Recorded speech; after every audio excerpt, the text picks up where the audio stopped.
The first time Jude kissed me, I forgot how to breathe.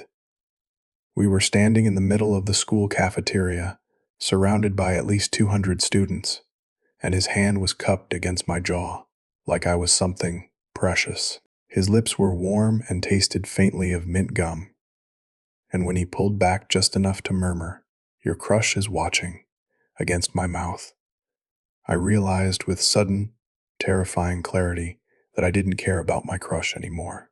I only cared about the boy whose arms were wrapped around my waist. The boy I was paying $50 a day to pretend to love me. This wasn't supposed to happen. None of this was supposed to happen. But I'm getting ahead of myself. Let me start from the beginning, from the moment I made the worst, or maybe the best decision of my 17-year-old life.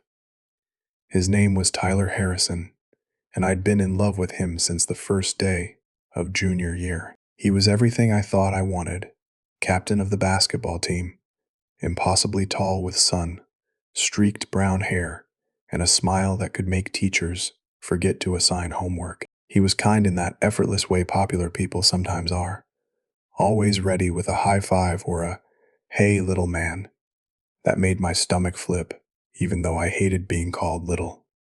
I followed him around like a lost puppy for a year. I joined the pep squad just to watch him play. I memorized his schedule. I laughed at all his jokes, even when they weren't funny.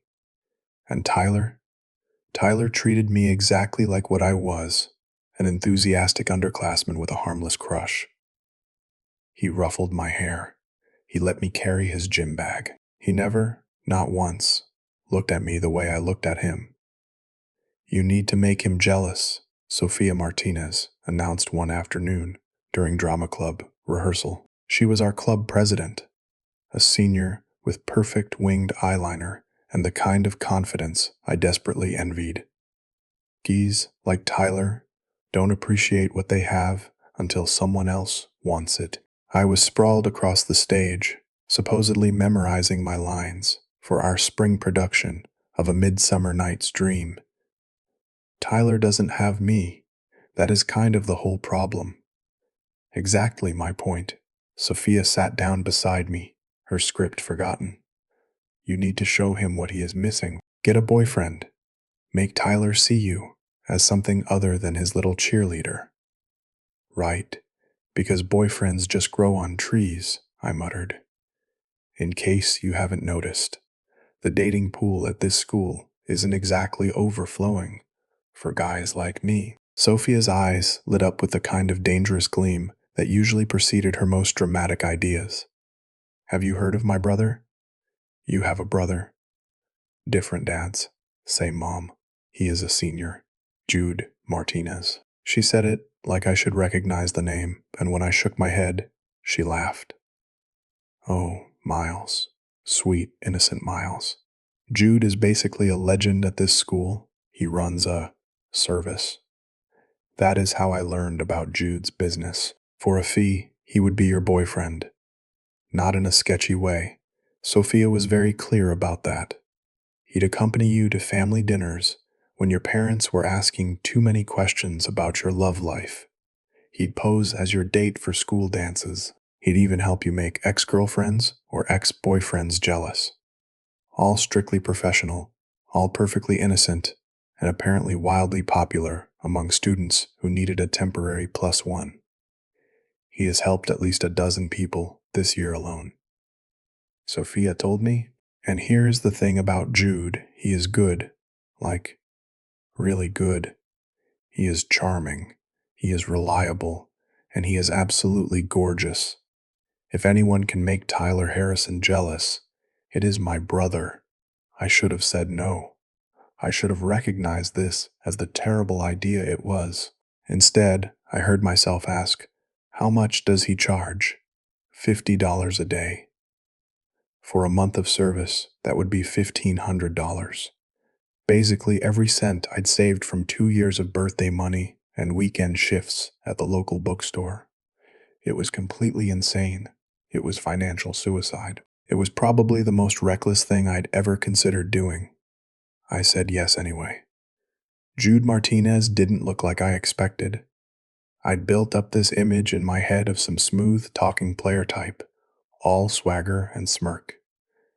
The guy who showed up at my house the following Saturday morning was different. He was tall, maybe 6'1", with deep brown skin and warm brown eyes that crinkled when he smiled.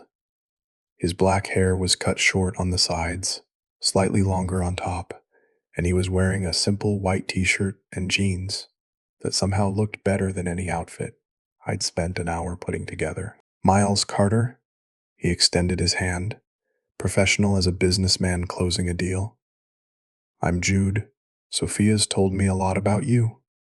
His hand was warm and calloused when I shook it. I tried not to think about how my palm was definitely sweating. Thanks for doing this. I know it is kind of weird. Weird is my specialty. He flashed me a grin that did absolutely nothing to calm my nerves. So, ground rules. First, we need to establish our story. How did we meet? How long have we been together? What are our boundaries? We sat on my front porch for an hour, mapping out our fake relationship like we were plotting a military campaign. We'd been dating for 3 weeks, we decided. We met at a coffee shop downtown. Neutral territory. Easy to verify if anyone asked. Jude was allowed to hold my hand, put his arm around me, kiss my cheek or forehead. Anything more would require explicit permission in the moment. I'm a professional, Jude assured me when I stammered through that last part, my face burning. I'm not going to do anything that makes you uncomfortable. This is your show, Miles. I'm just here to help you run it. His voice was so sincere, so genuinely kind, that some of my anxiety melted away. Maybe this wouldn't be a disaster. Maybe Sophia was right. Maybe this could actually work. Monday morning, Jude picked me up for school in his beat-up Honda Civic. He opened my door, waited for me to buckle in, then reached over and squeezed my hand. Ready for your debut as the guy with the hot boyfriend? I laughed, despite my nerves. You're very confident. Part of the service, but his smile was warm, not cocky. Seriously though, just follow my lead. Act natural, pretend I'm someone you actually like spending time with. The weird thing was, I didn't have to pretend. Jude was easy to talk to. During the drive to school, we talked about everything from my upcoming drama performance to his college applications. He was planning to study business, wanted to open his own restaurant someday. He asked about my family, my classes, my dreams. By the time we pulled into the student parking lot, I'd almost forgotten this was all fake. Then Tyler Harrison walked past my car, and reality came crashing back. That is him, Jude asked, following my gaze. I nodded, suddenly mute. Okay. Jude unbuckled his seatbelt and turned to face me fully. Here is what is going to happen. I'm going to get out, come around to your side, and open your door. When you step out, I'm going to kiss you. Nothing intense. Just enough to make it clear we're together. Is that okay? My heart was hammering so hard, I was sure he could hear it. Yay, okay. Hey, he waited until I met his eyes. Breathe, Miles, it is just a kiss. I've got you. He did exactly what he promised. Opened my door, offered me his hand, and when I stood up, he leaned in and pressed his lips to mine. It was gentle, almost chaste, just a soft brush of mouth against mouth. It lasted maybe 3 seconds. It felt like 3 years. When he pulled back, he kept his hand on my waist, his forehead resting against mine. Good, he whispered. I couldn't speak, could barely nod, because somewhere in those 3 seconds, something had shifted. This wasn't just a performance anymore. This felt real in a way that terrified me. Your boy's watching, Jude murmured, and sure enough, when I glanced over his shoulder, Tyler was staring at us with an expression I couldn't quite read. Come on, let's go give him a show. That first week was surreal. Jude walked me to every class, his hand a constant warm presence in mine. He sat with me at lunch, where he charmed my drama club friends with funny stories about his fake dating adventures. He came to watch my rehearsals, sitting quietly in the back row of the auditorium, and afterward, he always had specific compliments about my performance that proved he'd actually been paying attention. And Tyler noticed. Oh, Tyler definitely noticed. So, you and that Martinez guy are together. Tyler cornered me by my locker on Wednesday, his expression somewhere between confused and annoyed. Since when are you dating someone? I tried to channel some of Jude's easy confidence. Since a few weeks ago. Why? Tyler ran a hand through his hair, a gesture I'd cataloged as meaning he was frustrated. You never mentioned you were seeing anyone. You never asked about my love life. It came out more pointed than I intended, but Tyler didn't seem to notice. I guess I just thought you'd tell me something like that. We're friends, aren't we? Friends. The word I'd been longing to hear for a year suddenly felt hollow. Before I could respond, Jude appeared at my side, sliding his arm around my waist, like it was the most natural thing in the world. Hey baby, ready for lunch? He kissed my temple, then seemed to notice Tyler for the first time. Oh, sorry. I'm Jude. You must be one of Miles's friends. The casual possessiveness in Jude's tone, the easy way he called me baby, the slight edge in his question. It was all perfectly calibrated. Tyler's jaw tightened. Tyler Harrison, captain of the basketball team. Cool. Jude's smile didn't quite reach his eyes. Miles has mentioned you, the guy who ruffles his hair, right? He turned to me, his expression softening. Come on, let's go. You need to eat before rehearsal. As we walked away, Jude leaned down to whisper in my ear. You okay? You looked uncomfortable. I was shaking slightly, adrenaline and confusion and something else coursing through me. That was intense. He is intimidated. Good. Jude guided me toward the cafeteria. But seriously, Miles, if this is too much, we can dial it back. No, the word came out more forcefully than I intended. No, it is perfect. You're perfect at this. Something flickered across Jude's face, too quick for me to identify. Yeah, well, like I said, it is my job. The second week, things escalated.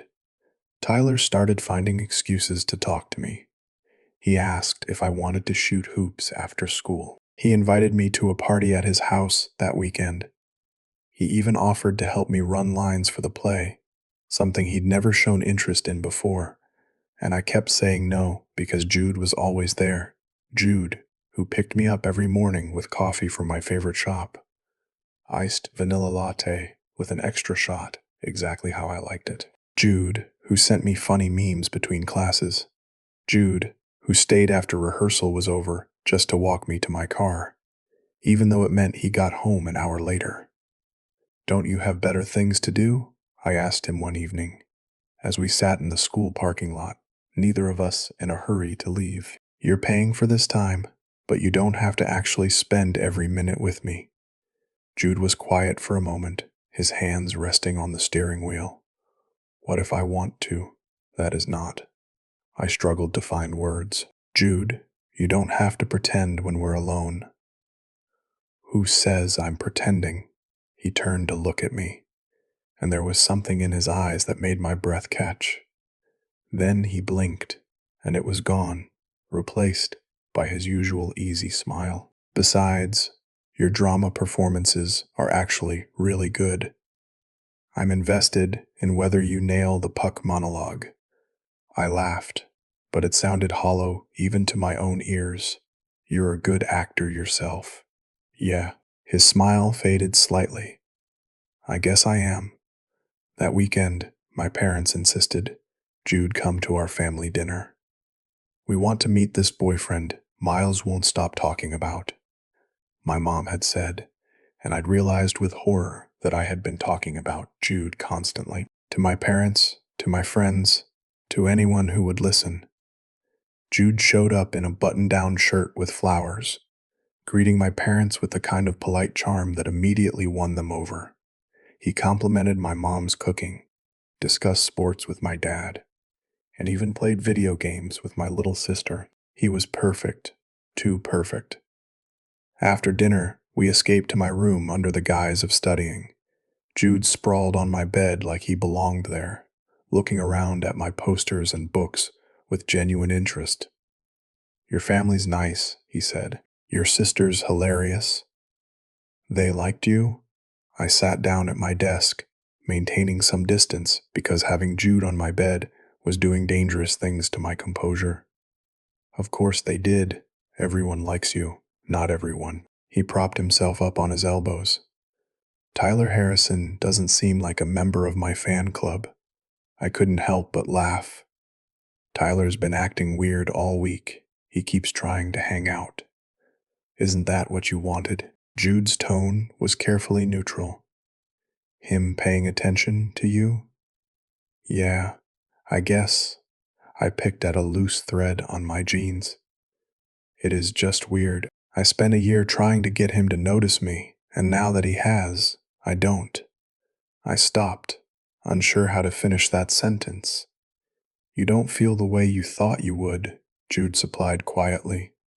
I looked up, startled. "How did you know?" He shrugged, but there was something vulnerable in his expression. "Because I've seen it before. People hire me to make someone jealous, and by the time it works, they realize they don't actually want that person anymore. They've moved on. Have you ever?" I hesitated. "Have you ever had feelings for a client?" The question hung in the air between us. Jude's face went carefully blank. That would be unprofessional. "Right, of course." I forced a laugh. "Sorry, stupid question." "Miles," he sat up, looking like he wanted to say something more, but my mom called up the stairs that it was getting late. The moment broke, and Jude grabbed his keys with a smile that didn't quite reach his eyes. "I should go. See you Monday." "Yeah, Monday." After he left, I lay on my bed where he'd been sitting, pressing my face into my pillow. It smelled like his cologne, something woodsy and warm, and I had to fight the urge to cry, because I'd finally figured out what had been bothering me all week. Why Tyler's attention felt hollow. Why I kept finding excuses to spend more time with Jude. I was falling for my fake boyfriend. Week 3 was torture. Every touch from Jude felt electric. Every smile felt like a gift.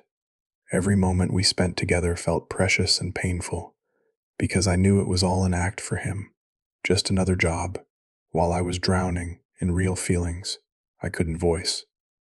Tyler ramped up his efforts. He started waiting by my locker every morning, his face falling when he saw me arrive with Jude.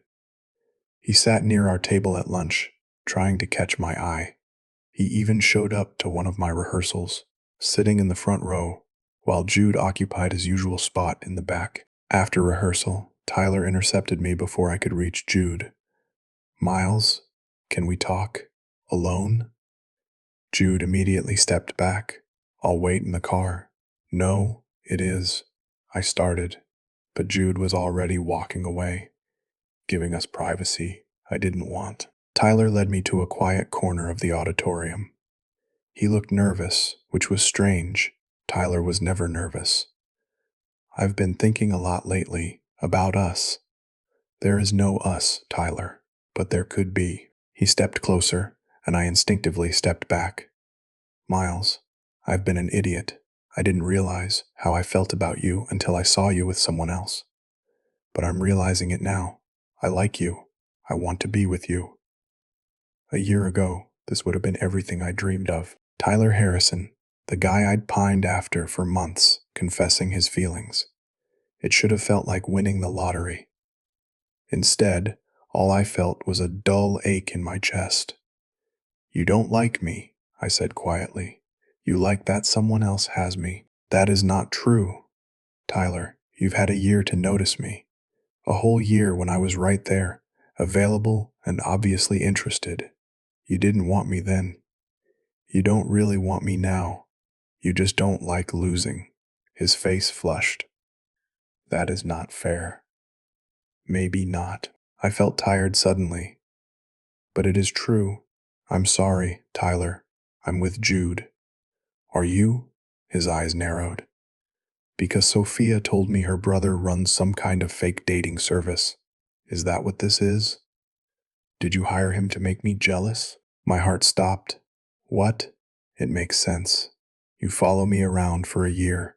Then suddenly, you have this perfect boyfriend who shows up out of nowhere.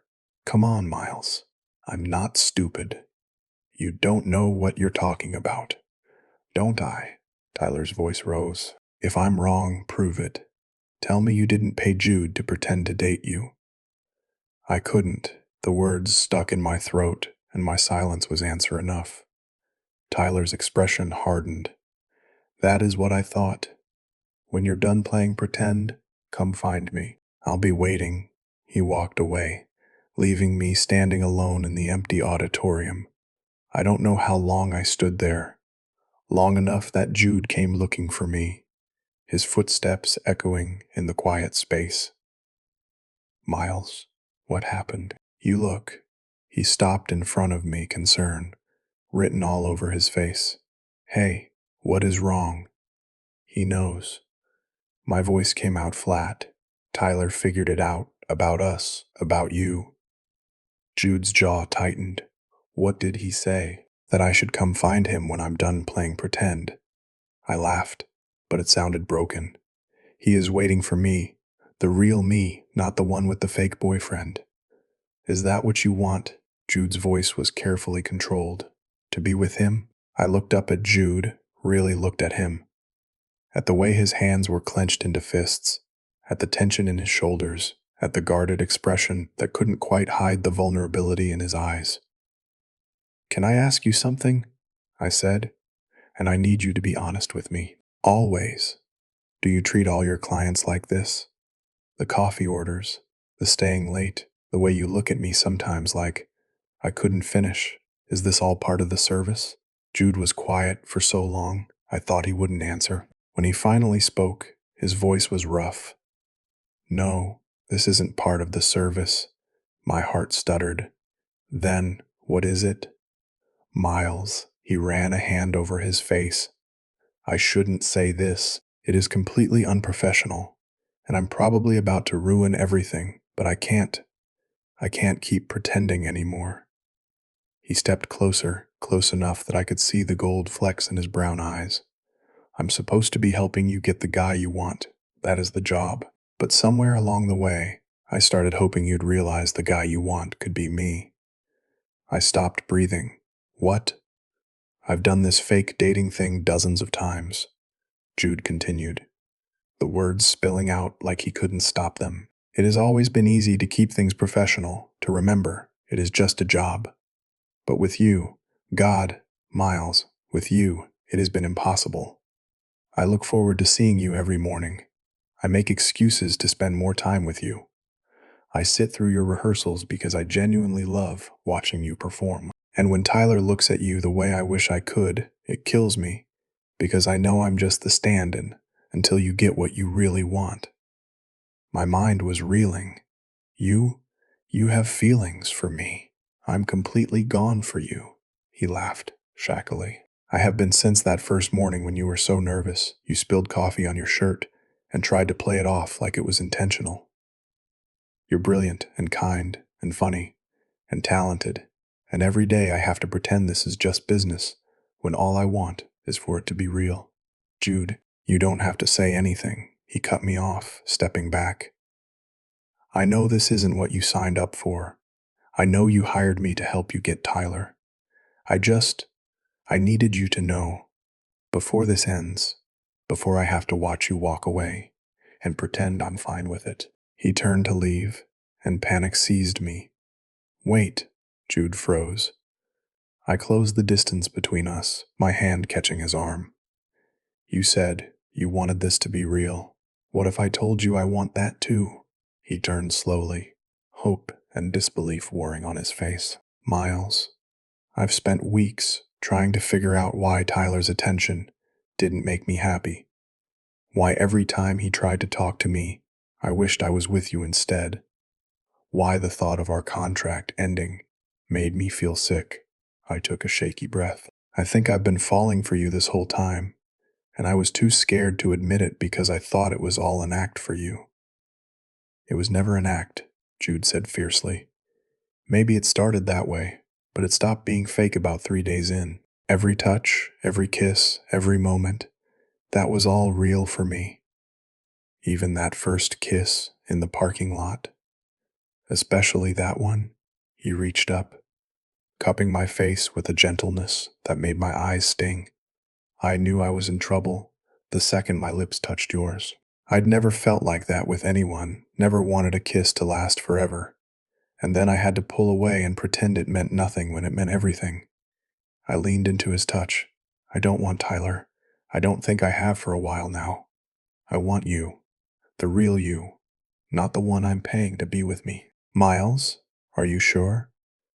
Because once we cross this line, I don't think I can go back to pretending. I need to know you're absolutely sure. In answer, I kissed him. It was nothing like that first kiss in the parking lot. This was desperate and messy and perfect.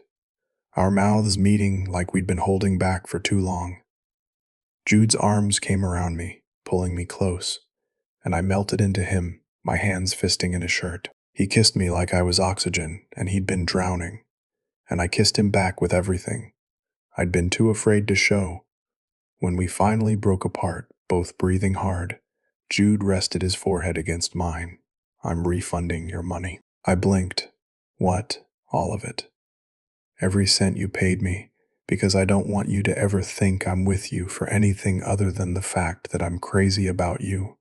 He smiled, soft and real. No more contracts.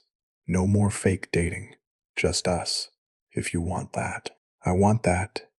I kissed him again, softer this time. I really, really want that. Thank God he breathed against my lips. Because I've wanted to do this without worrying about professional boundaries for weeks.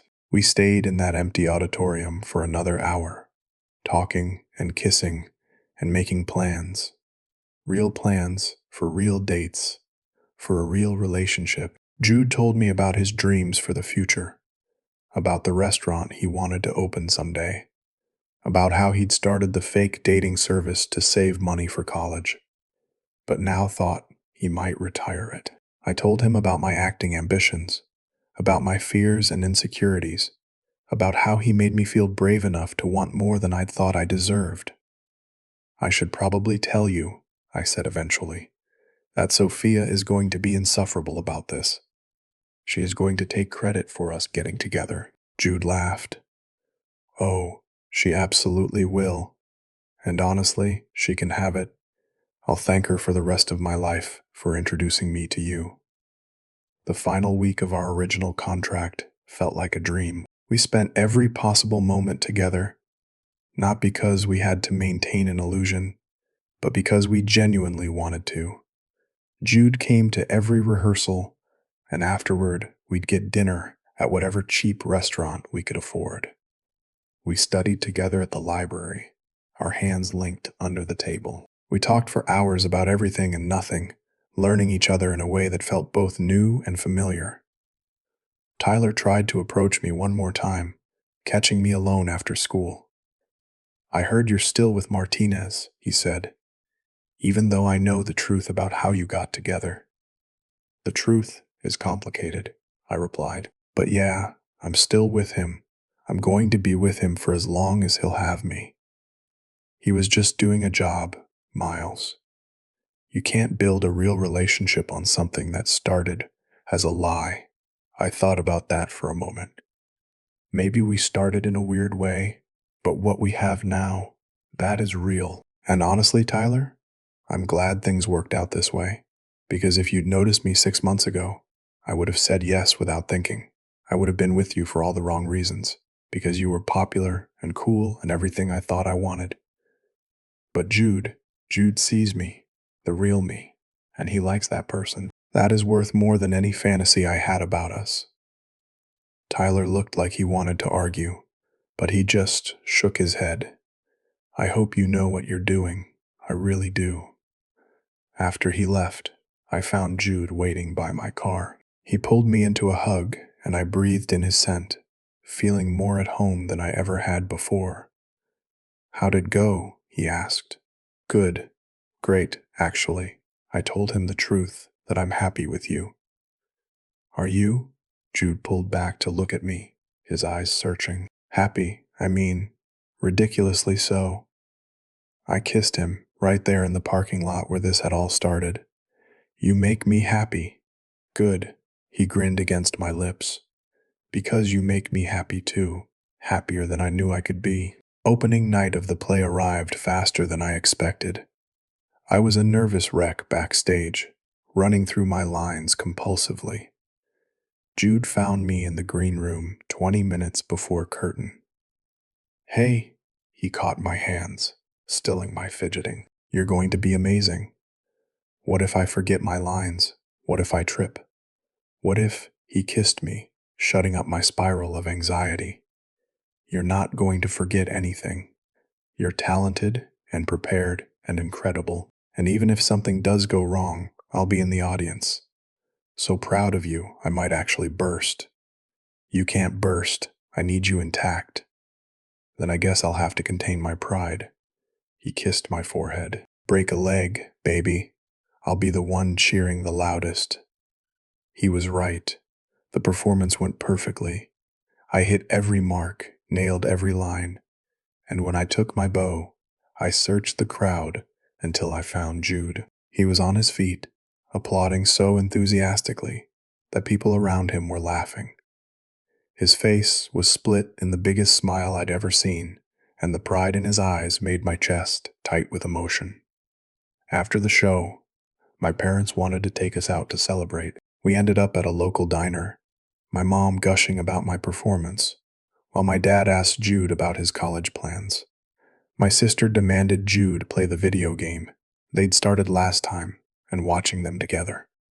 Watching how easily he fit into my life, I felt overwhelmingly grateful. Later, Jude drove me home. We sat in his car outside my house, neither of us ready for the night to end. "Thank you," I said, "for everything. For tonight, for the past month, for being exactly what I needed, even when I didn't know it yet. You don't have to thank me." Jude laced our fingers together. "I should be thanking you. You took a chance on me, on us, when it would have been easier to walk away. You made me believe that maybe I deserve good things too." "You deserve everything good," I said fiercely. "You're kind and smart and caring, and you make me want to be braver than I am." "Miles Carter, are you trying to make me fall even more in love with you? Because it is working." My heart stopped. "You love me." Jude's eyes widened, like he hadn't meant to say it out loud. But then his expression softened, and he squeezed my hand. "Yeah, I love you. I know it is fast, and I know it is terrifying, but I can't keep it in anymore. I love you." Tears pricked my eyes. Happy tears, overwhelming tears, the kind that came from feeling too much at once. "I love you too. God, Jude, I love you so much, it scares me." He pulled me across the center console, kissing me with a tenderness that made the tears spill over. "Don't be scared," he whispered against my lips. "I've got you. I'm not going anywhere. Promise?" "I promise. For as long as you'll have me, I'm yours." We kissed until my phone buzzed with a text from my mom, asking if I was planning to come inside or sleep in the car. We laughed, reluctantly separating. "I should go," I said, not moving. "You really should," Jude agreed, not letting go of my hand. "Tomorrow. Tomorrow. And every day after that, if you want." "I want." I kissed him one more time. "I really, really want." The next few months were the happiest of my life. Jude and I fell into an easy rhythm, balancing school and rehearsals and college applications with stolen moments together. We had our first real fight about whether pineapple belonged on pizza. It doesn't, and I'll die on that hill. Our first I love you in daylight, whispered between classes, rushed and sincere. Our first anniversary of the day we met, Jude took me back to that coffee shop, the one from our fake origin story, and made it real. My parents adored him. My friends adored him. Even my drama club director adored him after he helped build sets for our winter production. Sophia took full credit for our relationship at every possible opportunity, and honestly, we let her. Because she was right. None of this would have happened without her suggestion, without her belief that her brother could help me. Tyler and I eventually made peace. He apologized for the way he'd treated me, admitted he'd been selfish and thoughtless. We weren't close friends, but we could nod at each other in the hallways without tension, which felt like growth. The fake dating service quietly retired.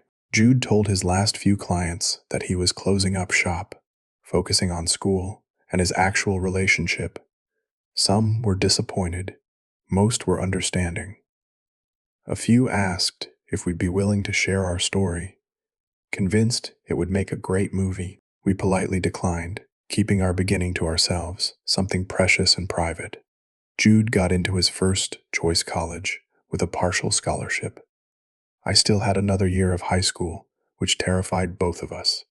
The idea of being a part, of him starting a new chapter, while I finished my old one, seemed insurmountable. We'll make it work, Jude promised, holding me close on his last night before moving into the dorms. Long distance isn't ideal, but we're worth it. You're worth it. I'm going to miss you so much. I'll miss you too, every single day. But hey, he tilted my chin up, making me meet his eyes. Remember how this started? You hired me to pretend to be your boyfriend. We've already proven we can make the impossible work. Distance is nothing compared to that. He was right, of course. Long distance was hard, but we managed. Video calls every night. Weekend visits when we could afford the gas. Constant texts and memes and inside jokes that kept us connected across the miles. And every time I saw him, every time we fell into each other's arms after weeks apart, I was reminded that this, as was real in a way nothing else had ever been. 2 years later, I graduated high school. Jude drove 6 hours to be there, sitting with my parents and screaming my name when I crossed the stage. After the ceremony, he pulled me aside, nervous in a way I hadn't seen since that first night in the auditorium. I have something for you, he said, digging in his pocket. Graduation present. He handed me a small box. Inside was a key. It is to my apartment, Jude explained. I know you're starting at state in the fall, and I know you were planning to live in the dorms, but I thought if you wanted you could live with me instead. No pressure, he added quickly. If it is too soon or too much, I completely understand. I just wanted you to know the option is there, that I want you there, that I want to build a life with you. I looked at the key, then at Jude, then back at the key. You want me to move in with you? Only if you want to. Like I said, no pressure. I kissed him, hard and enthusiastic, nearly knocking him over. Yes, yes, I want to move in with you. I want to wake up next to you every morning and fall asleep in your arms every night. I want to build a life with you too. Jude's smile could have powered a small city. Yeah, yeah, yeah. I kissed him again. I love you. I've loved you since you remembered my coffee order. I'm going to love you for the rest of my life. Good, he said, pulling me close. Because I'm planning on loving you for the rest of mine. We stood there in the parking lot of my high school, holding each other while my classmates celebrated around us. And I thought about 17-year-old me, desperately in love with the wrong person, making the impulsive decision to hire a fake boyfriend. I thought about how scared I'd been, how uncertain, how convinced I knew what I wanted. I'd been so wrong. Tyler Harrison wasn't my great love story. He was just the catalyst that led me to it. My great love story was the boy holding me now, the one who'd started as a paid service and become my entire world. The one who saw me, really saw me, and loved me anyway. The one who taught me that sometimes the best things in life come from the most unexpected places. Jude kissed my temple. "What are you thinking about?" "Just how lucky I am," I said. "That Sophia had a brother with a weird side hustle. That I was brave enough to hire you. That you were patient enough to wait for me to figure out what I really wanted."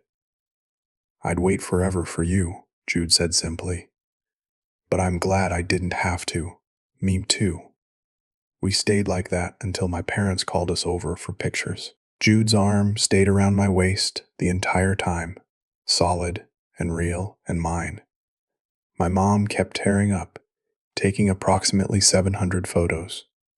My dad kept making jokes about finally getting rid of me. My sister demanded to know if this meant she got my room. It was chaotic and imperfect and absolutely perfect. That night, after all, the celebrations had wound down. Jude and I drove to our favorite spot, a hill overlooking the city where we'd spent countless evenings talking about our futures. We sat on the hood of his car, my head on his shoulder, his hand in mine. "Thank you," I said quietly. "For what? For being exactly what I needed, for loving me when I was too scared to love myself, for making me believe in real things instead of fantasies." Jude kissed the top of my head. "You know what is funny?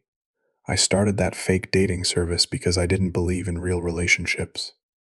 I thought love was just a transaction, something people performed for each other. But then you walked into my life and proved me wrong. You showed me that love isn't about performance or payment or pretending. It is about showing up, being honest, choosing each other every single day. Even when it is hard, especially when it is hard." He turned to face me fully. "Miles, I know we're young. I know people will say we can't possibly know what we want, but I know I want you. Today, tomorrow, 10 years from now. You're it for me." "You're it for me too," I whispered. "My beginning and my middle and my end." We kissed as the sun set behind us, painting the sky in shades of gold and pink. And somewhere in that moment, the last traces of the scared boy who'd hired a fake boyfriend disappeared, replaced by someone braver, someone sure of what he wanted and unafraid to fight for it. Because I'd learned that the best love stories aren't the ones we plan. They're the ones that surprise us, challenge us, change us. They're the ones that start with a desperate idea and a $50 a day fee and end with a key and a promise and a future full of possibility. I hired a fake boyfriend to make my crush jealous. I didn't expect to fall for him instead, but I did, and it was the best decision I ever made.